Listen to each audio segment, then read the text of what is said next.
नमस्कार साथियों। आज मैं 90 के दशक के बिहार की चर्चा करना चाहता हूँ।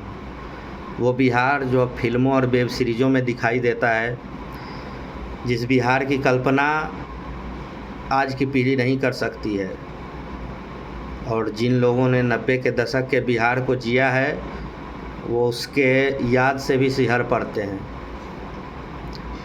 5 अगस्त 1997 को पटना हाई कोर्ट के 2 जजों की बेंच ने एक जनहित याचिका की सुनवाई करते हुए ये टिप्पणी की बिहार पे कि बिहार में राज्य सरकार नाम की कोई चीज़ नहीं है और जंगल राज कायम है।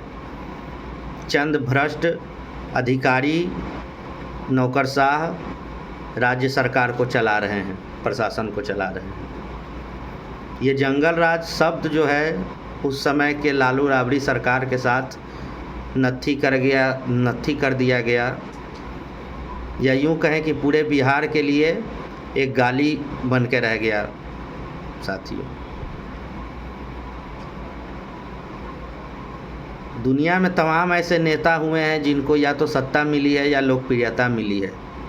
लालू उन बिरले लोगों में से हैं जिनको दोनों मिला, लेकिन लालू चाहते तो उनकी लकीर सबसे बड़ी होती बिहार में, लेकिन उनकी नाकामियों ने आज उन्हें कहाँ से कहाँ पहुँचा दिया। और बिहार को तो वो जो जख्म दिए हैं वो पीढ़ियाँ कभी भूल नहीं सकती है। पूरा का पूरा सिस्टम कोलैप्स कर गया था। अपहरण उद्योग बन गया, पेपर लीक उद्योग बन गया,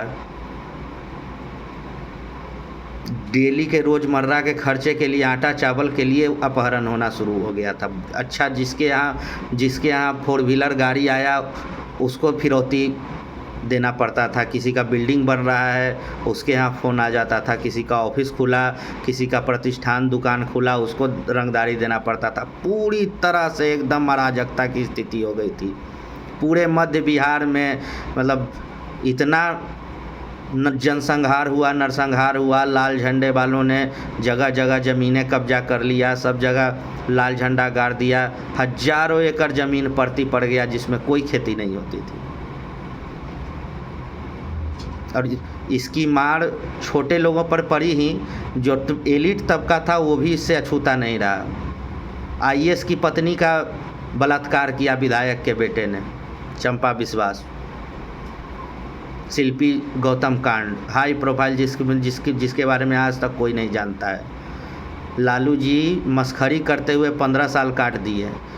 अपनी बेटी को टिस्को के कोटे से वो एडमिशन करा दिए थे जमशेदपुर के मेडिकल कॉलेज में, जहाँ सिर्फ टाटा के एम्प्लॉई के बाल बच्चा का एडमिशन हो सकता है। और वहाँ से फिर सिक्योरिटी रीजन से वो पीएमसीएच ट्रांसफ़र करवा दिए। उनकी बेटी एक दिन भी कभी प्रैक्टिस नहीं की और डॉक्टर बन गई। इस तरह से पूरा का पूरा माने क्या स्थिति हो गया था बिहार का कि बिहारी कहना किसी और स्टेट में गाली बन गया था। ये किताब है गांधी मैदान ब्लफ ऑफ सोशल जस्टिस, जिसको लिखा है अनुरंजन झा ने। और एक ये किताब है ब्रोकन प्रोमिसेज, जो लिखा है मृत्युंजय शर्मा ने। इन्होंने विस्तार से बिहार के कुशासन की चर्चा की है। तो जो लोग भी बिहार के बारे में जिनको दिलचस्पी है और जो जानना चाहते हैं उनको ये किताब ज़रूर पढ़ना चाहिए और जानना चाहिए कि बिहार 90 के दशक में क्या था, जहाँ घर से निकलने पर, अंधेरा हो जाने पर घर वाले परेशान हो जाते थे कि मेरा आदमी घर वापस लौटेगा कि नहीं लौटेगा। तो वो बिहार था हमारा। स्टेशन पर कोई ट्रेन आती थी रात में तो कोई घर नहीं आता था, रात भर स्टेशन पर रुकता था। ये स्थिति थी। कोई लोग घर में सोता नहीं था कि कब नक्सली हमला कर देंगे, कब निजी सेना वाले हमला कर देंगे, कोई नहीं सोता था। अगरा, पिछड़ा, दलित सब त्राहिमाम हो गया था। चारा घोटाला में टनों टन चारा लालू जी स्कूटर पर ढो दिए। जब सीबीआई की जांच हुई तो पता चला कि जिस गाड़ी का नंबर दे दिए वो तो स्कूटर है।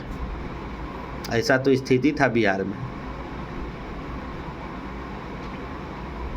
बाहुबलियों के इलाके बट गए थे। वो इलाका उस बाहुबली का है, वो इलाका उस बाहुबली का है, वहाँ उन्हीं का निज़ाम चलेगा। और जो लाशें गिर रही थी तो सिर्फ बिहारियों की लाश नहीं गिर रही थी, लाश गिर रही थी प्रशासन के, शासन के, इकबाल की भी लाश रोज़ गिर रही थी।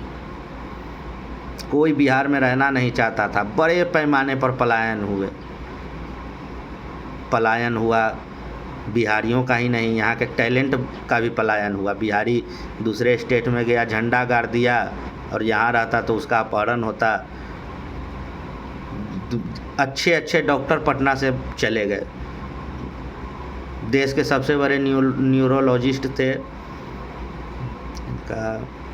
के चंद्रा करके कोई थे, रमेश चंद्रा, उनका अपहरण हो गया। बाल बच्चा के साथ यहाँ से पलायन कर गए। ये स्थिति थी हमारे बिहार की। आज हम लोग खुली हवा में सांस ले रहे हैं। लालू जी ने ये करके दिया था हमारे बिहार को।